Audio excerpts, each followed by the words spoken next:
Art performance for you. It usually takes me 45 minutes to apologize for my voice. In the early 70s, Now held an annual convention that had the theme Revolution Tomorrow is Now. I'm not sure I understood the meaning of those words, but it sounded like a wonderful title for a song. Unfortunately, 20 other people wanted to sing, so I just added this song to my reservoir of unsung songs. Incidentally, this song will come in very handy when in this new ERA campaign, when some ERA opponent says, "Why do we need an ERA? We've already got a 14th Amendment." Before you get tongue-tied and start stuttering, think of all of the kinds of discrimination that I'm going to sing about now. You work like a dog, but your wages are small. Now look at the pay of that man down the hall. So get up and fight it to help sisters all. Revolution tomorrow is now. That job at the top needs a man made of steel. That's why you can't have it, the boss will reveal. So get up and fight it, you're strong as you feel. Revolution tomorrow is now. In TV commercials, you're sexy as hell. You love doing dishes, you're dumb and you smell. So get up and fight it, don't buy what they sell. Revolution tomorrow is now. The union says, "Lady, we can't let you paint." Well, you've got to teach them what's right and what ain't. So get up and fight it and sign that complaint. Revolution tomorrow is now. Your school won't allow you competing in sports, and yet for the males there are teams of all sorts. So get up and fight it right into the courts. Revolution tomorrow is now.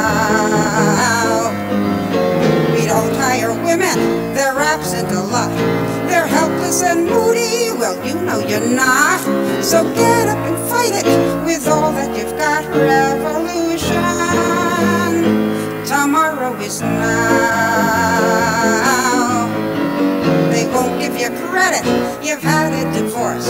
You can't get a loan if you beg till you're hoarse. So get up and fight it, come out in full force. Revolution tomorrow is now.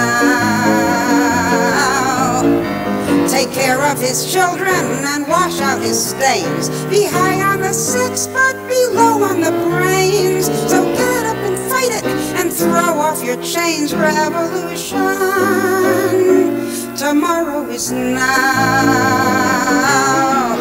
Now, sisters and brothers, there's work to be done to gain equal rights for each daughter and son.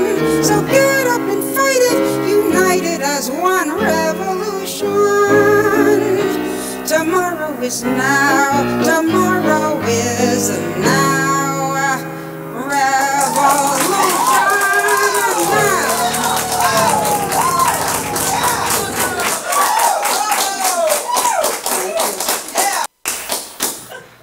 Yeah, so it was a song by Marcia Federbush, and that was the mother of our guest today, Laurel Federbush. And if anybody is like a, constant viewer of stuff off Allplace TV, or should be acquainted with Laurel Federbush. She's a harp player out of the formerly Ann Arbor area, and now Saline, Michigan.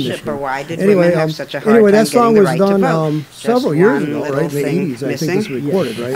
And your mom was an activist, a lot like you, so there's it's also she was musical. So I mean, you got the apple far not far from the tree. Me at work, that was an impressive range she had for vocal. And there's size, because that song climbs. That's responsible probably for both what Dr. Helen Caldecott, the founder of Juan, calls it's not so easy to be able to sing the same melody and keep climbing. You have to have a pretty big range to be able to do that. So. Yeah, see, I'm pretty much know nothing about music, but I can hear the range on it because I was like, well, she was at this point, now this is up higher. I can hear that. But anyway, it's really impressive. Yeah, your family seems to have a lot of shared characteristics. I mean, artistic as well as your political activism and your willingness to put yourself out there. And your mom certainly was. She was kind of a pioneer in the feminist movement. Yeah, that's what she was best known for. The best known for. But we'll go back and see. See, we're in Michigan, but your mother was a transplant. She was from the East Coast, correct? Yeah, that's right. She was born in Newark, New Jersey, and she and my dad spent a lot of time also in the Cambridge, Massachusetts, and the Boston area. And she felt much more connected with the eastern part of the country than with Michigan. And as when we were talking before we started today, I found out something I hadn't known before. Your dad actually had worked at MIT. Yeah, that's right. Very impressive. I mean, MIT is like world. It's got this great. Everybody around the world's got a great respect for it. You know, the academics as well as people who keep track of what's going on in colleges. So, I mean, that's an impressive institution. So, I mean, and you've been you grew up around the a college town, Ann Arbor. Mm-hmm. So, I mean, it's like you always had this kind of connection to. And most of the times where there's colleges, there's music, and so you basically right in your milieu, I guess they'd call it, right? Okay. And so anyway, we'll get back to your mother though. She was as a banner up on top here. So she was born in 1934. She passed away a little over a year ago, right? Yeah, that's right. So anyway, we'll get into her. Like we're saying everything's falling over here inside my room here. Everything I put one thing down, a lot of stuff was rolling off the table here. Anyway, she was a feminist. We'd like to get into how she got involved in feminists. What was the cause of, or what got her into speaking for women and being a feminist?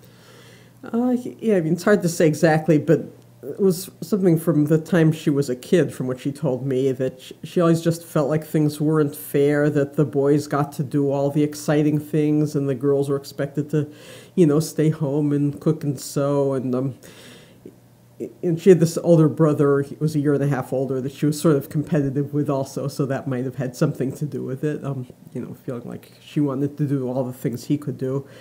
But, also her dad would just tell her, like, all the best cooks are men, and my mom would say, oh, but Grandma's a really good cook. No, all the best cooks are men, all the best thises and that's are men. Oh, no, she would try to argue with him, but, it was just sort of this feeling she got. And, she was just a tomboy. She liked to do sports, and I think she broke some bone, playing football with one of her friends, one of her female friends, actually. So I guess she wasn't the only one who was doing it. But, she just was a tomboy from early age, and she just had a sense, things were very different back then, that was before the age of political correctness. So, women really, there was a very clear role for girls and a clear role for boys and, and for women and men. And, you didn't have a lot of choice back then. So.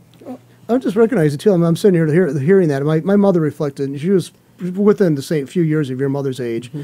And I remember her saying that I won't say she was a feminist, but she was like definitely, you wouldn't, like they say, you wouldn't put her in the corner anywhere. She stuck up for herself. I can see, when I grew up in the 60s, from the 60s onward, there's already an eroding of that mentality, like I guess you would call it the male chauvinistic attitude, prohibiting women to doing certain things. That was already eroding to some degree because, it was like already expanding, although it was being in the press about the inequities and stuff. That already, your mom was one of the pioneers. She was probably already chipping away at this edifice, that of male superiority and stuff like that. I mean, right. It's like, that's something to be proud of in itself. I mean, and anyway, your music, I mean, that musical range, I mean, that was impressive. I mean, it's like, what would you say that though, that, did she encourage you, she and your dad both encouraged you to be a harp player? Yeah, my mom just was really encouraging for me. But, I just wanted to say about, my mom really was one of the pioneers who helped to change things. I guess just before I just want to make sure I get this in, that she, wrote the first comprehensive Title IX complaint against a major university solely on the grounds of gross discrimination in athletics. And, I don't know exactly all the technical aspects of what that means, but, I guess getting girls to be able to be equal in athletics was her big pioneering, specialty thing that she was really did it. And, I was never an athlete, so, so I wasn't exactly a direct beneficiary of that, exactly, but I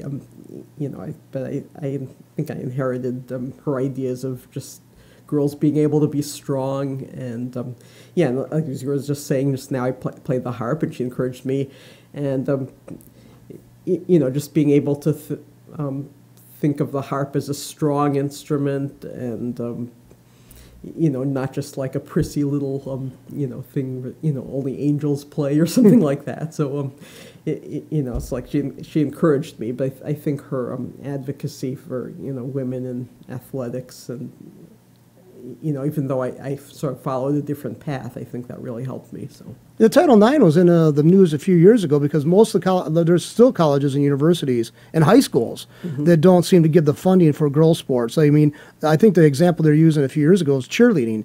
Cheerleading because it doesn't have like a lot of, you don't have equipment with it, but they don't get the proper training. They don't they don't provide for the safety, equipment, for the safety of the cheerleaders, and that's predominantly female. So I mean, that was just a few years ago. I mean, I was just wondering if she ever responded to that. Seeing that in the news still. Well, I think I'm not sure about that specific one, but she was regarding cheerleading. She was an advocate for there to be cheerleaders at women's sports as well as men's sports, and also for men and women to be cheerleaders on the same squads, or young men and young women. But she was, she wanted real equality in everything. Like nothing, like she didn't want the girls to be cheerleading for the boys. She thought both of the sport should be co-ed and the cheerleading should be co-ed. So. Yeah, she's got ahead of her time in that because, I mean, a lot of women I knew were involved in wanting more, allowing women to engage in sports, still wanted to be, female teams and male teams. But, I mean, she was even more advanced than that, it sounds like. But, yeah, the Title IX stuff, I mean, it was just a few years ago. I was like, and there was a valid point because I knew a few cheerleaders over the years, and they were talking about, a lot of them suffered injuries because there wasn't adequate training equipment, and where, they'd go blow out all kinds of money for new uniforms and pads and stuff, shoulder pads and other stuff for the football players. They didn't give adequate coverage or even, and they had to raise their own funds. They had whatever they got, they had to go out and raise their own funds. I guess that happens to some football teams yet, but it seems the money's more available out there. More willing to share, to spend in that area. So, wow, okay. So there's just a few years. Yeah, it was just a few years ago. I mean, I remember hearing the rumblings. I don't have kids in school, or in college, but I mean, I remember hearing that. There's a lot of stuff in the news, and you just like. But I mean, your mom probably saw a lot of stuff that.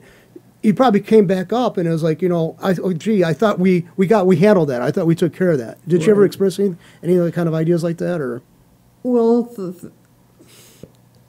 I mean, I guess she was just sort of an activist all her life, so it's never like she felt like, we finally achieved it all. It seemed like there kept being new things.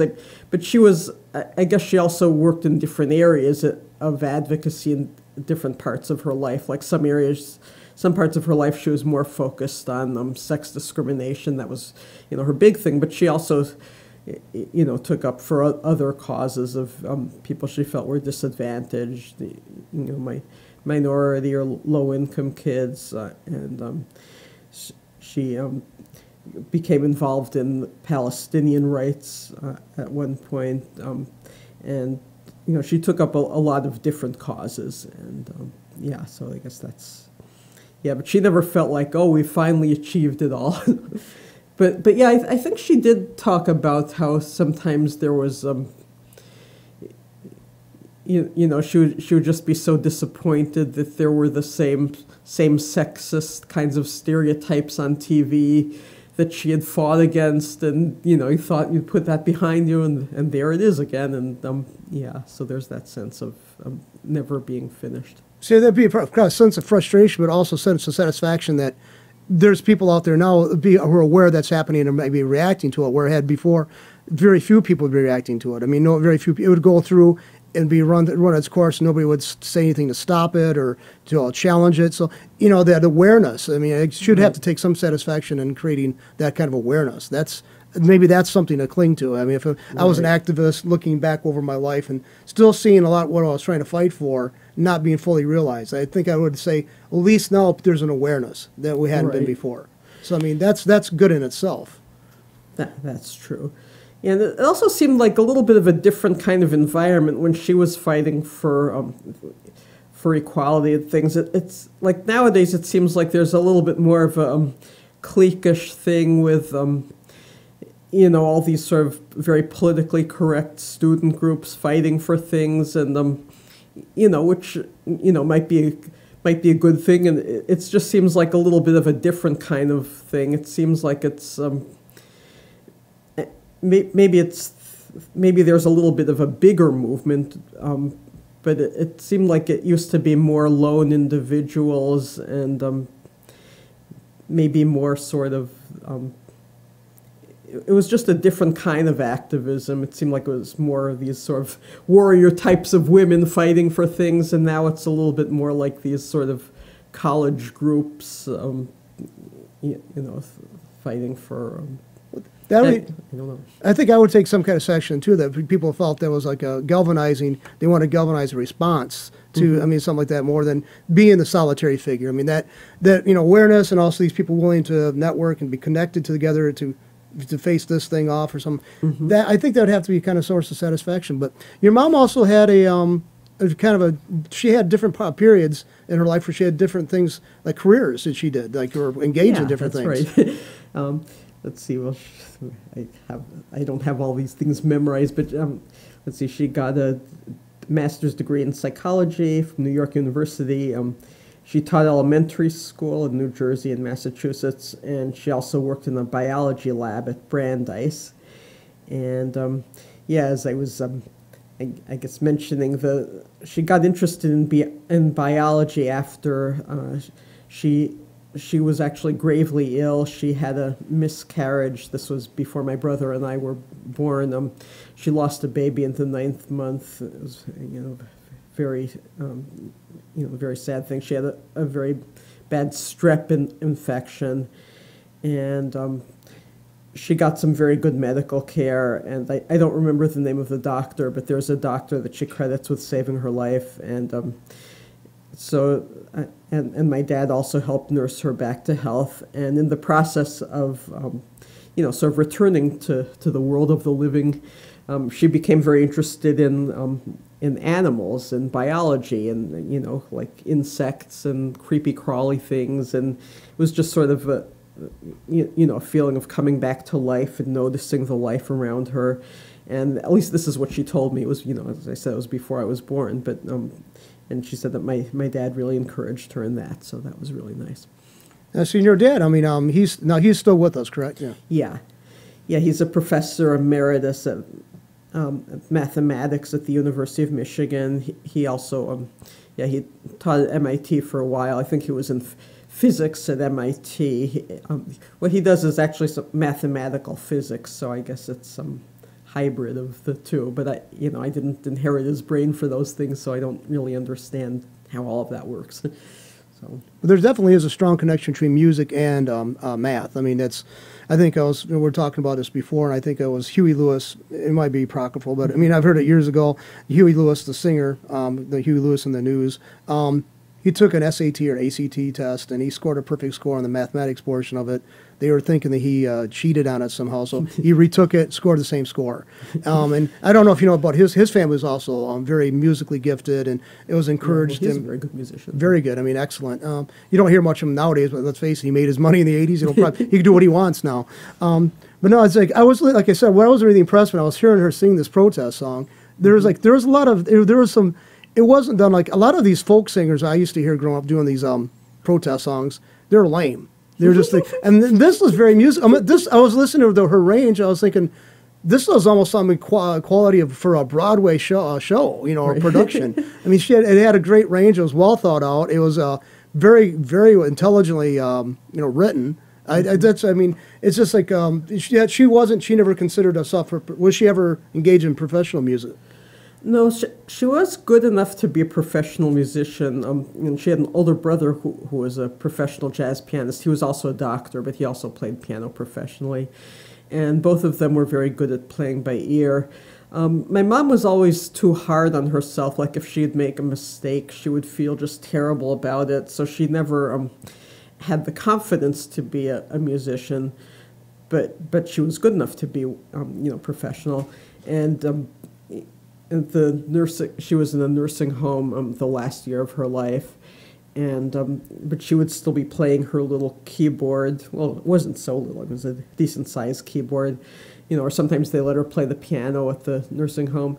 But she was able to play, pretty sophisticated music. I mean, she was almost entirely deaf, so there was, and she also had some confusion. So sometimes she, it would sound, a little better than other times, but a lot of the things she could play were actually, really wonderful, sophisticated licks, up through, exactly the day she died. She was playing, You'll Never Walk Alone. That was actually that was her favorite song ever. So that was, something that she would play almost every time she took out her keyboard, among other songs. Yeah, I wish we could have. I wish we'd have thought of this and brought her into the studio, because I mean, the more I'm hearing about her, I'm like, well, I wish I had met her. And I talked to her a couple times on the phone. What do you say? Yeah, I wish I had brought her here too. And she loved talking to you on the phone, by the way. I guess you guys agreed on a lot of things too. So. Yeah, she was a really interesting lady. I wish I had, like I said, Ann Arbor. I mean, I've been down to Ann Arbor, but just a lot of time when I go down there, it's on the spur of the moment. So it's like I don't drop in on people. But it was. She just seemed like a very interesting person.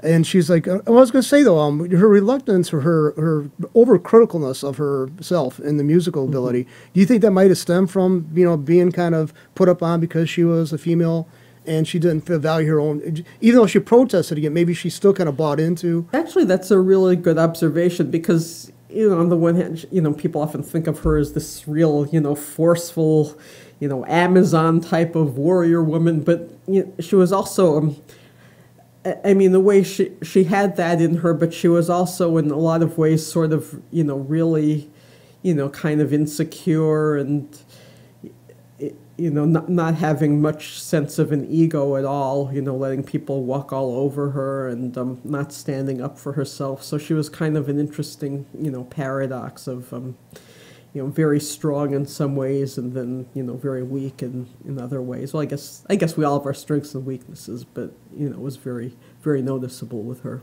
So Ayn Rand, I don't know if you ever heard this, but Ayn Rand, who was a big champion of capitalism, actually when she made money from book sales and all this other stuff, she actually lost a lot of her money in the 70s because it was heavily taxed up to the time of the Reagan era where they started cutting taxes, for high income people. And she lost a lot of it because she was sort of unafraid and unsure of her own talents for investing. So, I mean, she was actually, here was an advocate of capitalism, and she kind of basically seen her money just like wither away. Oh, that's unfortunate. And it sounds paradoxical like too. Yeah, when you're talking about her being, your mom being reluctant or always kind of like, have kind of a self-abasing sense of, about her musical ability. I thought of Ayn Rand because, I mean, here she was the biggest champion of capitalism probably in 100 years. And she, she just was reluctant to engage in that because she was uncertain of it herself. So, I mean, I think it's kind of like, a lot of times you'll find people like, another thing is too, your mom didn't forego having children and a family. She had two of you. And and I'll tell you, I'm going to put a picture of you and your brother. Oh, okay, yeah, right. There were those pictures. Yeah, see, I think I got the right one. No, we got the wrong one here. There it is. Okay, this is you and your mother and your brother. This is taken in Arizona, correct? Yeah, my brother lives in one of the most beautiful places in the world, I think. My brother and his family. He has a wonderful wife and kids. Now he's in a kind of a very lucrative, I'm assuming, and also a very highly artistic field, architecture. That's right. Yeah. So I mean, it's like your parents basically were good stock for you guys to come from. I mean, good stock. I mean, intellectual curiosity, the ability for wanting to this passion for music and stuff. Now, is your brother a musician too, or? Well, he played banjo when we were kids, and he was actually very good at it, but he doesn't play anymore. And he doesn't play music, but he listens he is very much into I don't know what the newest term for it would be, but at one point it was called like hardcore rock, like he was really into the Dead Kennedys and, I don't know what other bands, well, he liked punk also somewhat, but, this real, I'm blanking out on all the names of the style of rock, but, it's just very... very hardcore. He was really into slam dancing, and he still is. He's older now, but he still does that any chance he's able to do it. Yeah, so I just think that's kind of. No, I think that's good. I mean, your family is like, from what I'm seeing and hearing, it's like your family's still active, and as they go through life, they still have these like things they really get caught up with doing, and that's good. I mean, because that's one thing. My mom really encouraged our passions. Really our individual interests and talents, and she was a real advocate on people, pursuing their whatever their. I guess you should talk about whatever you're like fiercely interested in, and my brother and I did have very strong interests, so she would really encourage that.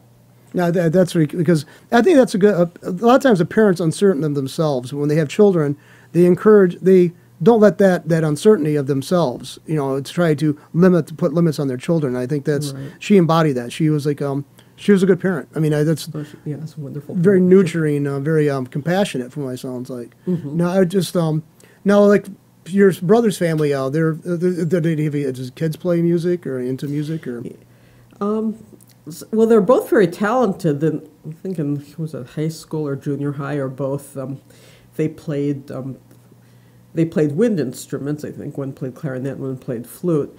And the younger girl, Saya, I think, is teaching herself piano as far as I know. I'm not sure if she still is, but she was doing it at one point. And it's not easy to teach yourself an instrument, so I give her a lot of credit for that.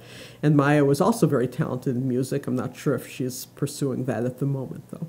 No, I think that's just like it's kind of a testimony to your mom's like strength of character and her love and passion for life. I mean, that's just, what I'm seeing. This is like coming out as more we're talking more that she had this love for life that she passed on to both you and your brother.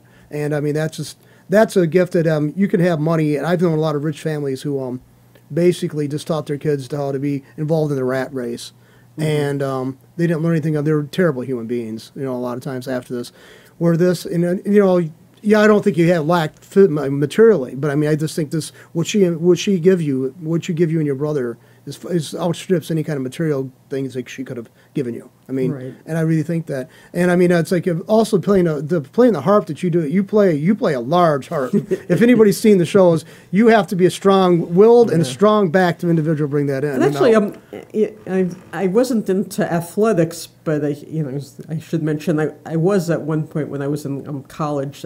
My brother actually helped me get into this, but I was very into bodybuilding. Like, I never entered competitions or anything, but I did it on my own. I was really into weightlifting, and I overdid it. I ended up injuring my shoulders, so I can't really do it anymore, except now I do sort of toning things with, soup cans and things to... But I do have to lug my harp around still, so I keep up a lot of my strength that way.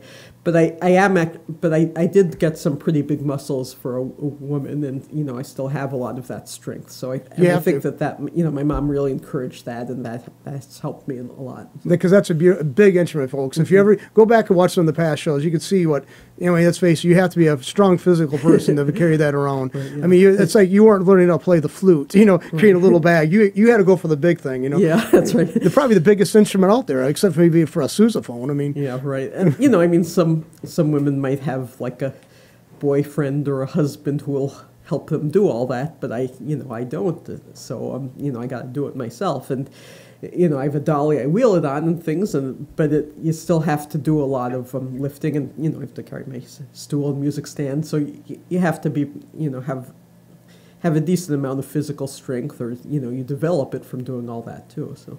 Anyway, we're gonna start talking about your mom again, and hearing this she was an activist, she said, and she actually got involved in the Palestinian, plight, and and that's kind of it would be kind of a hard thing for her to be being Jewish. She probably faced a lot of rancor from her fellow other Jewish people. I mean, speaking on their behalf of the Palestinians. I mean, did she face a lot of opposition for her beliefs on that as well, or?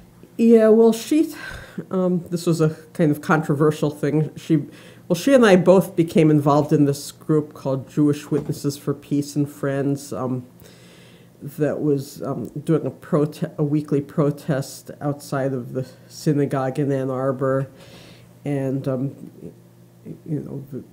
behalf of the Palestinians, and we would do this protest. It's called a vigil, during the Shabbat services, like during the Saturday morning services, we'd be out protesting with signs against Israel, and a lot of people were very much against that, and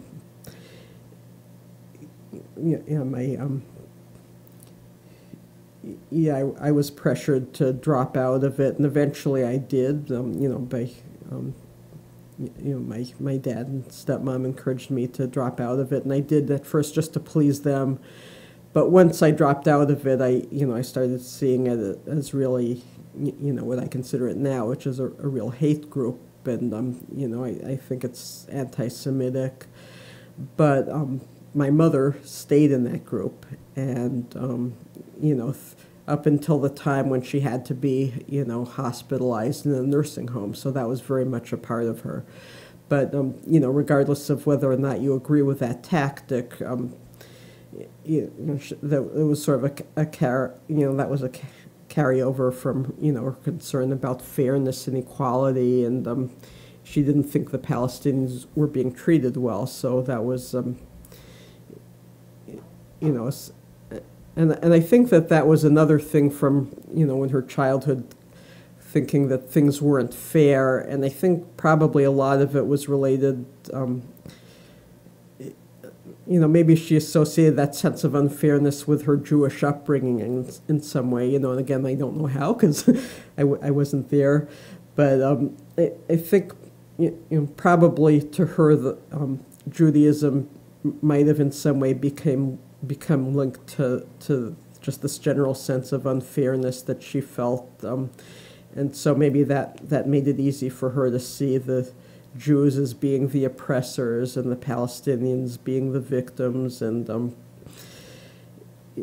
I think I'm being a little bit of a psychoanalyst here, but I think it might have been in some way related to her childhood. And not that there aren't real issues. I mean there are obviously real issues, and they're complicated. But I'm just trying to explain to myself, though, why I think she was a wonderful person, and yet she's remained very much involved with at least what I now consider to be a hate group. And that's actually true of some of the other people in the group. I don't think that they're bad individuals. They they had their good points. They were very faithful to her. They would visit her in the nursing home, so I have to give them credit for that. And some of her friends did not visit her in the nursing home. People I would have expected her to visit her, and they didn't. So they actually were true friends to her. But I think that whatever good qualities they have as human beings, I really am very much against that group's tactics. So. Yeah, see, and I was like saying it definitely would be a strain. You're involved in it, and then you separate yourself from it, and you see what you consider some very negative things about it. But I think it kind of underscores you had this opposition, your own mother's thoughts on this, her feelings, and her involvement, and that definitely put a strain on your relationship to some degree, I would think. But I mean, you still like you have this great deal of respect I see coming through, even under this pressure. I mean, I think that's really kind of a tribute to your decency, both of your decencies. Yeah. Yeah. At first, we would have really heated arguments, and we still did once in a while. But I think at some point we just sort of figured out a way of coexisting. Like we sort of teased each other. I guess she would tease me because I ended up going to the synagogue. I mean, I think I did a whole other show about that. After I dropped out of the protest group, I started going to the synagogue, which I still do. But she remained very, very committed to this other group that was protesting against the synagogue. So we were sort of on opposite sides, but we would sort of, it got to a point where we would just sort of tease each other and coexist. That was something I didn't mention. We lived together, actually. I mean, I went to college. I lived away from home when I was in college. I went to Toronto, but after I came back from Toronto, and I went to Michigan too. I was in the dorm there, but after I left the dormitory, I lived with my mother all my adult life after that. So, we got along. I mean, not that we argued sometimes, obviously, but we got along well enough to live together for decades. So yeah, but I think it's just like kind of there was a story about a family here in Flint that there's like a small mausoleum here in town on one of the cemeteries, and it's the family's like name is like, I'm not going to say the family name because there might be some people out there who might object to their name being used, but anyway, where the father was a saloon keeper and his daughter was like a Carrie Nation follower, so a total prohibitionist, so it was like it's like it was kind of weird. This from the same family, and I guess they're interned or whatever. Now they put them in the same mausoleum, the same little so like my dad and my mom would always crack jokes. I wonder if they're arguing when nobody's around. Those spirits are arguing because. Could be. It's like, so I mean, I thought, it's such a dichotomy between, her dad's a saloon keeper and she's I can understand where when everybody discusses their own family, and when I discuss my own family, there's some very negative things that happen in my own family. And then when I turn around, I could tell these stories of almost like idyllic. And the thing is, it's not like me forgetting one part or like, just doing an about face. It's all this together. We're very, very complex. And I definitely get that feeling between the relationship between you and your mom. Definitely very complex. Sometimes probably kind of troubling at times, probably because the intensity of emotions and your commitment. Both of you are passionate people. I could see that.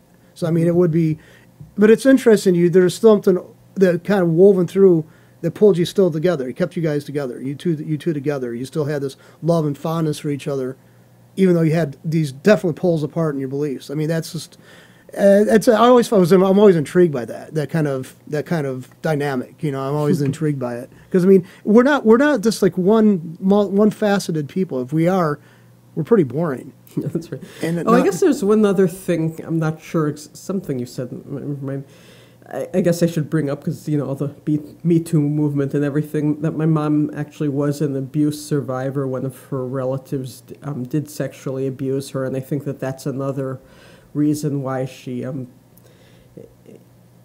think that probably also contributed to her sense of, having to fight for women's rights and, women shouldn't be taken advantage of. So, anyway.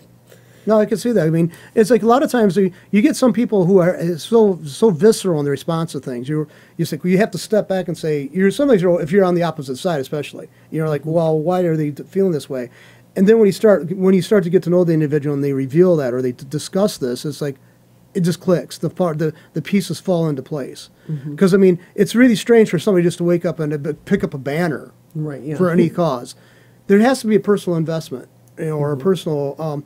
I mean, they could say they can identify the groups that might be like, they can see their similarities, but initially it's got to be very personal, I think. Right. And that's what it sounds like. It's quite a bit of this was from your mom. I mean, but I think it's like an interest because I mean, I'm more on the political right, but there's some people who are on the left I do have to have begrudging respect for because if you're a right winger, you're saying like, well, if you're trying to dismiss everything they're protesting, all these other groups are protesting, you really have to be short-sighted or just patently stupid because they're reacting to something. Maybe their cure or their solution is something you want to embrace. But what's causing this? There's an irritant there, at least an irritant, and you got to understand. You kind of get them to reveal what depth of this is or what caused this, and that's. I mean, you kind of understand your. I guess, for lack of a better term, your enemy, your adversary. I think Rachel Maddow actually made an interesting point that the activists on the left and the activists on the right still have something very much in common, that they're political activists. They have more in common than someone who is like maybe not paying that much attention to the news. So she probably expressed it better than I just did. But that's like you address abuses. You want to address abuse, or you want to address youth abuse. Some people are just oblivious that there is abuse or a potential for abuse. I mean, we can't walk each other. We'd like to be able to say we can see others' perspective, but we really can't unless it's brought to our attention. And let's face it, there's so many groups and so many divisions within us, within the families. You have families who are extremely rich on one side, or who are connected to families who are extremely poor. And they seldom talk. There's like this wall between them, and they're the same bloodline. You know, so I mean, just think how kind of callous we develop between people we seldom will or never will meet, or maybe we pass by every day on the street, and we don't even pay attention to each other. You know, I don't ever see the movie Waking Life. Do you ever see that movie Waking Life that came out a few years ago? So. There's a point where this woman, it's kind of a dream sequence. It's a hard story dream, but this woman's talking to this guy, and she goes, I want to engage with people. I don't want to be like ants passing by each other where our antennas bouncing off each other. And that's what most of us are. We're oblivious toward the other's existence. So I mean, it's usually the left that brings it up, the people on the left, and there's a valid point to that. I mean, but the thing is, then they go turn around and trounce on people on the right, knowing that, and then they turn around and ignore that little sage advice, you know. So I mean, it's like we're set in our ways. We become entrenched, and we don't want to admit when somebody might have a valid point. Right, that's true. Like sometimes, you know, I don't want to name specific issues too much, but like, you know, someone on the left will be raising certain points, you know, but then if someone on the right raises the same points, they don't want to deal with that, or, you know, or vice versa. It seems like, you know, each group only wants to listen to people on their own side, even if they're saying exactly the same thing about the same issue. They only respect it if it's coming from their people rather than the other people. So yeah, it's like we don't want to give credit to where credit's due. I mean, that's a simple thing. I mean, I do it begrudgingly. I mean, it's like for years I was against the marijuana. I figured if you get pops using it, you know the law. But then as I started analyzing it and looking at it, I was like, why are we incarcerating people for doing something that's basically not as much different than alcohol? And that argument, they won me over with the argument. Not that I'm going to be abrasive and start smoking weed, okay? But I mean, there's just some things that we have to abandon when you realize you can't hold on to it because it just doesn't make any sense. And so, I mean, I think that a lot of activists, and I think a lot of activists, and I'm not saying this about your mom, I definitely don't, but a lot of activists, when something they were protesting, actually becomes, they make the challenge, things are put in place, it's no longer an issue, they have a hard time leaving that. They kind of always hope it's going to resurrect itself. Now, but I don't think that's in your mom's case. I don't. But I mean, a lot of people who are activists they hate to see that go away because it's a big chunk of them. Right. And they have a hard time dealing with it if it ever just fades and there's no longer an issue. We'd all have a hard time doing that, I mean, right or left. I mean, but I mean, for what she did, she was capable, I think, she was like, you know, being critical of her own group, you know, the people she was connected to, you know, ethnically and stuff. Yeah. Yeah, just one more thing I want to mention about back to my mom's feminism. She really wanted men and women to be equal so that, you know, it wasn't just a matter of her wanting things to be better for women, because if there was a situation where the men's gymnastics team at Michigan was going to be dropped, but they were going to keep the women's gymnastics team, and she didn't think that was fair. She thought men should be able to do gymnastics too. So she fought really hard to keep the men's gymnastics team, and you know, and she gave speeches, and I think she helped contribute to their still being a men's gymnastics team. And, you know, she was like that, you know, she thought that the men's gymnastics team and the women's gymnastics team were really part of the same team. They were the university gymnastics team, or, you know, same with tennis. There were women's tennis and the men's tennis would be part of the university tennis team. So, you know, she didn't want to give things to women at the expense of men. She just really wanted everyone to be equal. So. Yeah, I think that's consistency. You know, in the argument, she's consistent in her belief. She's like unfocused. I mean, as some people, they allow a double standard to set up, and it seems like she was unwilling to permit that. Right. I think that's admirable. Now another thing is too. Let's see what other picture we have here. It's going to be kind of the grab bags approach. I think. Oh yeah, I'm showing the black and white picture. You said it was one of the ones taken at her wedding. Yeah, I guess the reason I like that one was because it looked to me like she was making a muscle. Even though I don't think she really was. I think she was just holding a pocketbook or something like that. But her arm was in a certain way, so it looked like she was making a muscle. So I just thought that was kind of funny because, you know, there she is sort of dressed up in her proper wedding attire, but, you know, still... still being a strong feminist in her own way. So... Another picture, bring it up here. Oops, I got to move it. Sorry, hold on here. I got to move it now. Oh man, edit scene. Yeah, I'm going to move over here. Okay, it's a picture of her being interviewed. There's a news crew there. It's a good picture. Do you remember where that was taken, or know where that was taken at? No, unfortunately. And, you know, a lot of her, you know, achievements and, you know, accomplishments sort of just blur together in my mind because, you know, she was just my mom doing her thing. So, but, you know, she often did give speeches, and she wrote studies about sex discrimination and wrote articles, and you know, she did accomplish a lot. Yeah, that's one of the, you know, she was very cluttered. She had, you know, her house was full of all these papers. I mean, some of them were just papers like catalogs we got in the mail and stuff, but a lot of them were really papers that she had written, and, you know, because she was just the most prolific writer in the world. She was just, you know, all these stacks of papers that she had actually written. So, you know, our house was very cluttered, but that was just sort of the way she was. And, you know, she wrote so many things and did so much, and but, you know, she ended up accomplishing a whole lot in what she did.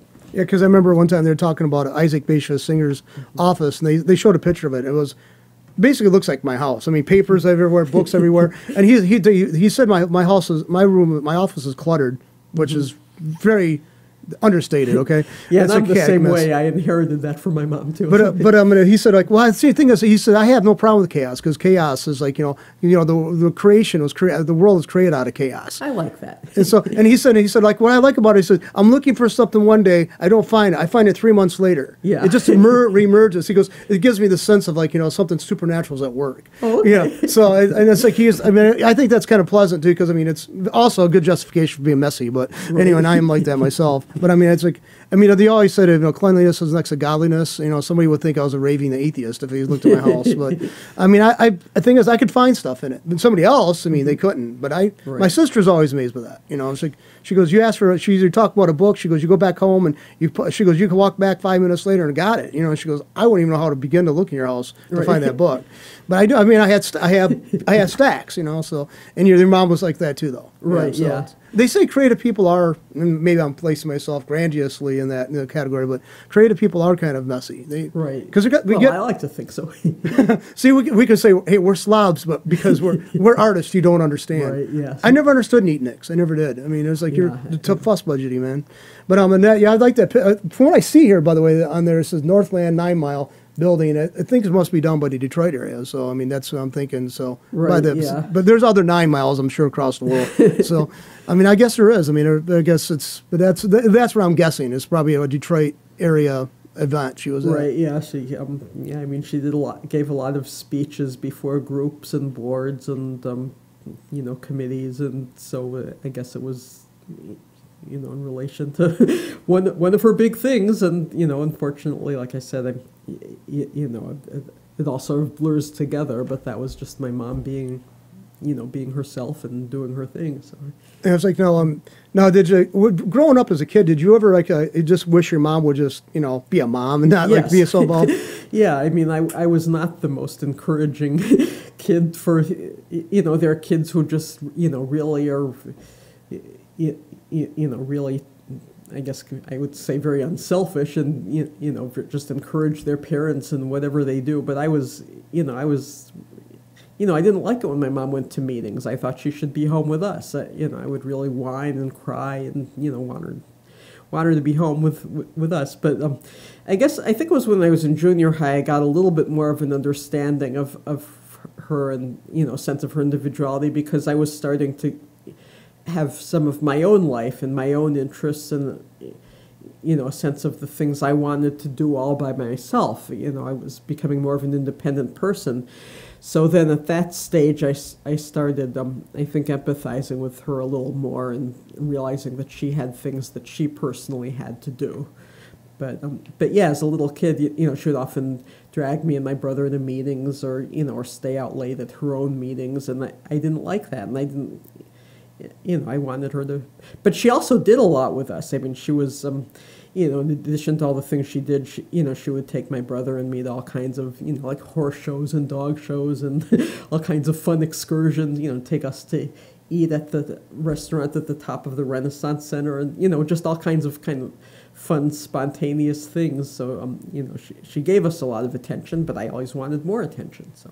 Yeah, I definitely, regret not, stopping in Ann Arbor when I was there because she was always she was always willing to talk. And when I called, and you weren't home, we're talking about, coming up here to do another interview or something like that. And she was just very cordial and pleasant. And, I don't know, she just seemed like very sharp lady, mentally. And I just she reminded me a lot of my own grandmother. My grandmother was a business person, but she was bright. She was cognizant of everything going around right till the day she passed away.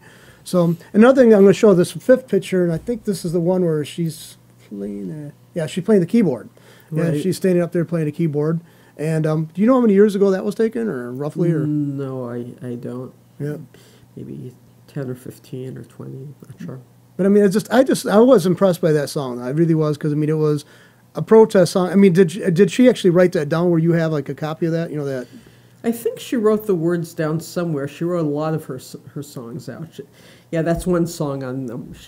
She and her friends made this. She made it was a cassette tape at the time. We made a CD out of it, but she has that song, or that CD might have had 10 songs on, but she had a whole bunch of them, and she liked to make up kind of humorous, satirical songs. Sometimes people would ask her to write a song about such and such a topic, or else if it was someone's birthday, she would write a song in their honor. And she was a very compulsive rhymer. She would come up with these very intricate rhymes, and she was very fussy about rhymes too. Like, it had to rhyme exactly. It couldn't just be close. Like, it had to be a real exact rhyme. And she was just very meticulous and clever with her words. I guess people could compare her to Tom Lehrer a lot, and she liked to do that. Is it okay if I kind of read off some of the titles of the song on the CD? Revolution Tomorrow Is Now, NOW, National Organization of Women. That's correct? Right. Yeah. Okay, this is that was the one we heard, by the way. This second track is Just Because You Got a Rooster. Yeah. See, I got to listen to this one. And the third one is My Name is Thomas Monahan. Yeah. Okay. Then the fourth one is Right to Choose. And the fifth one is Unless You Are Gay. The sixth one is Macho Daddy's Lullaby. That one I think is going to be worth a listen right there. Seventh one is Equality. The eighth one, okay, for the easily scandalized, you might want to block your ears. The Penis Song.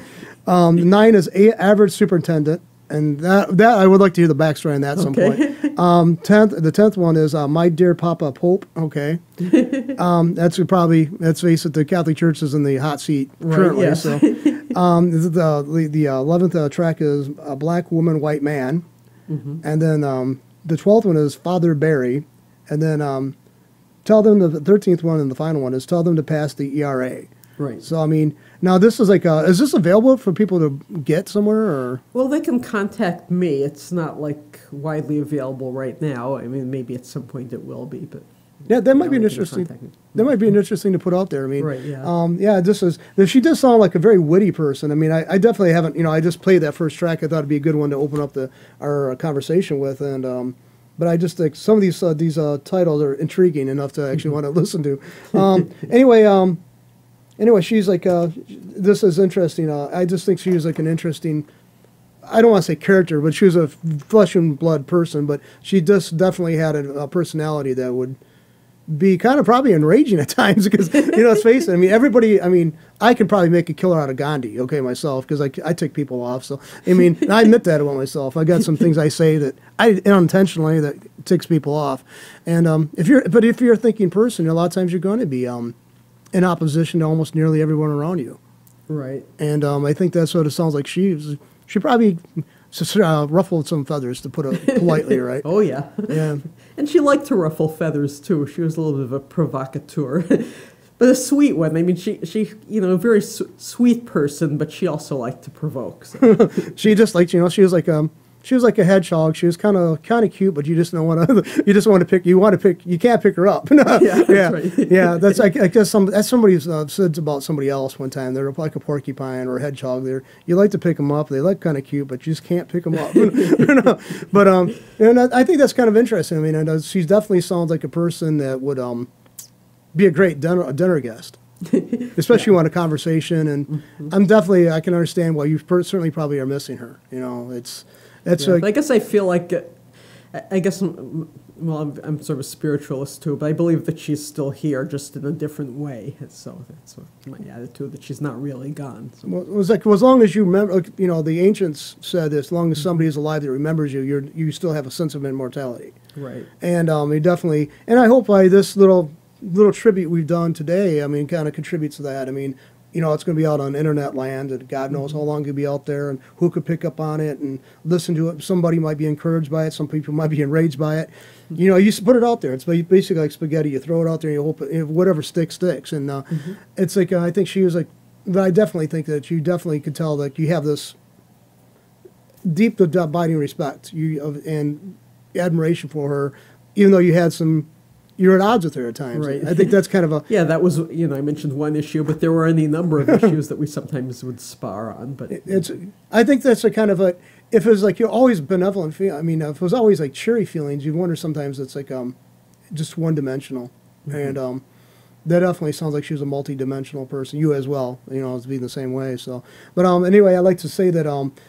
anyways, we got the contact information for you up on the screen here, too, so if people want to talk to you about being playing a gig for the harp. We're currently you're always working on something too. I mean, I was saying, like, Isaac Asimov, I think, wrote a book on every subject. You have several books on Amazon. Right. On different subjects. Yeah. I mean, Flat Earth, you have one about against abortion, which is actually probably the contrary. It's like yeah, that's what, my mom was, well, abortion wasn't her main issue, even though she was a feminist, but she was still pro-choice. And, and I guess for most of my life I was too, but as of, I'm against abortion right now. I mean, I'm a little bit not sure about necessarily all the legal aspects. I'm a little bit undecided about some of the things, but I guess I'm personally, I'm against abortion. But she was very much, a supporter of pro-choice and all those things, and that was something I guess we argued about that a bit, among other things too. It just goes back to that family, like I said, the prohibitionist and the saloon keeper in the same family, the father and daughter. Yeah. I mean, it's like I said, I guess life. I mean, there's several instances of very extreme poles in the same family. I mean, during the Civil War, we had people who were pro-Confederacy and pro-Union in the same family. Fortunately, it seems like nothing like that ended like that tragically in your mom and you's instance there. It was like reconcilable, or at least livable. But I mean, it sure definitely would probably lend itself to some kind of walking on eggshell conversations at times too. Right. But no, I just think it's like she sounded like a charming woman and an intelligent woman, and she definitely passed on a lot to you and your brother that I've seen. Basically, I can see where there's so much of you, her, and you both. You especially. So, and I'd like to thank you for coming in today and talking about her. Thank you. And yeah, this topic was your idea, and I'm really so glad that you thought of that. So yeah. Well, I think it's from I remember just talking to her. I think when I heard that she passed, I said, well, I hope we can discuss her. So anyway, thank you again, okay? Yeah, thank you. Okay.